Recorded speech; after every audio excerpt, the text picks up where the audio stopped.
I think everyone needs to figure out for themselves how to prepare themselves.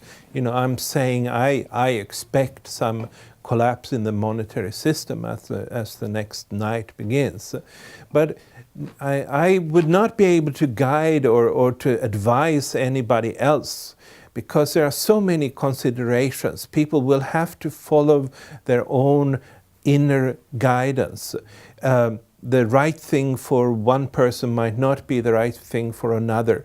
And what I would say is follow the guidance and be true to your own purpose. And still, but don't challenge fate. In other words, that will be, don't challenge fate. Be aware that things become difficult in the years ahead, and still be faithful to who you are and what your purpose is. I don't recommending withdrawing from this process, because I believe that will be a way of disconnecting you from it. And well, withdrawing would be to buy a bunker in the wilderness and fill it with spam. Personally, I don't believe that life is about not dying to begin with, and that's a life of just not dying. And but I can't generalize either. I mean, for someone this might be the right thing. I don't know where I see it going. I see it going back, essentially.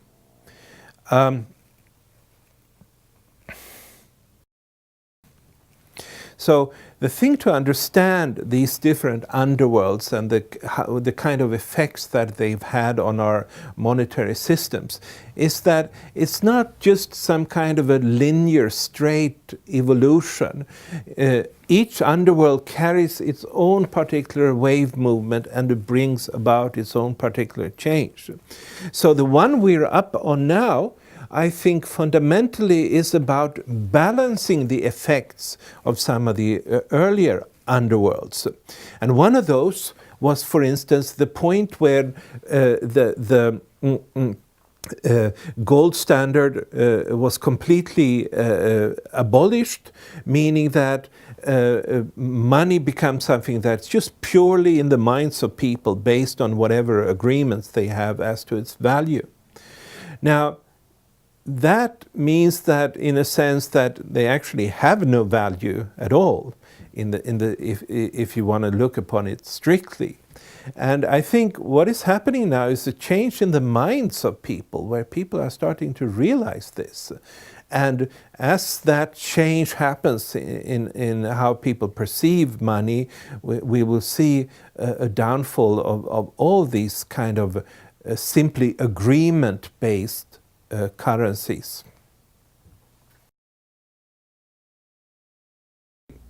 I see us only valuing concrete, real values.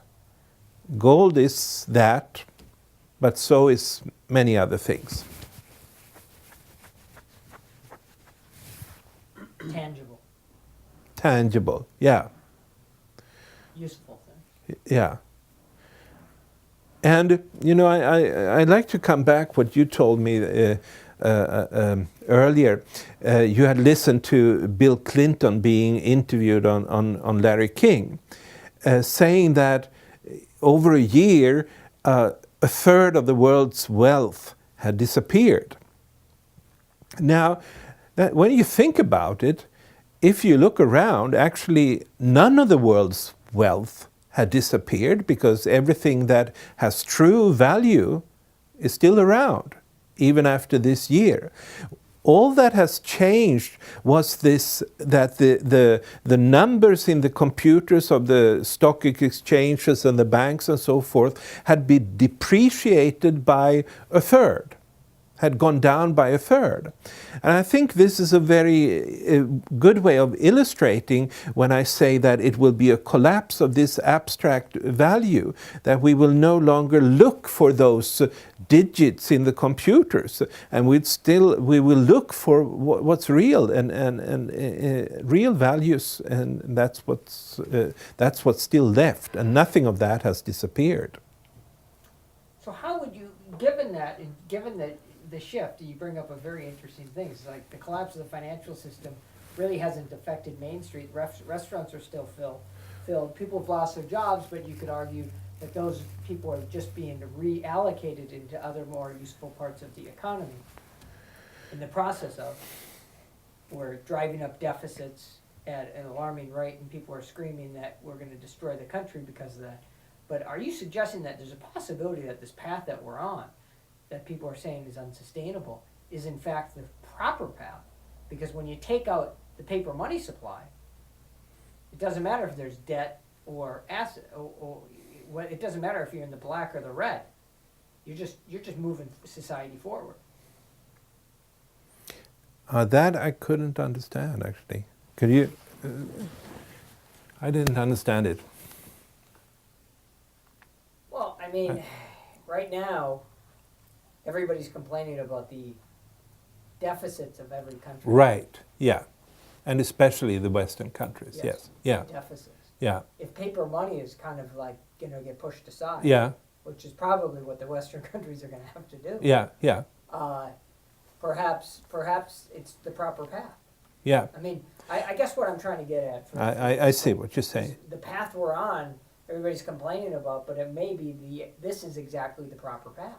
Oh yeah, right. No, that's my feeling, and I wouldn't be surprised if when the sixth night begins, whether there will be some movements coming up asking for a moratorium of all debts. Because of this, what I've been talking about, how the shift is going to what's real, and why pay a bank forever? No. I like what you're talking about, but especially talk about the path we're on. It's the people complaining about the path we're on with huge debts and stuff like that are people resisting and wanting to hang on to the old world. The new world is what we're moving towards. Yes, yes. And so I think that in the time ahead with these difficulties, I think one important aspect is for people to develop networks of sharing what they have. But I think there will also have to be some kind of a moratorium of debts. I read Michael Moore describing from Flint, Michigan, and saying what it's like to live in a city where every other house has been abandoned because of foreclosures. And is that going? If that's going, is that going to be the reality, or there will be another choice? Is to say, just forget about all these debts and let people live in their houses that they used to live in, and so forth. And it all comes back to the same theme that I'm talking about, the collapse of the abstract idea of value and the return to the actual concrete physical reality. So if you're suggesting that the abstract world of financial wealth collapses, there would be no reason to hoard. That's right. Right. It would.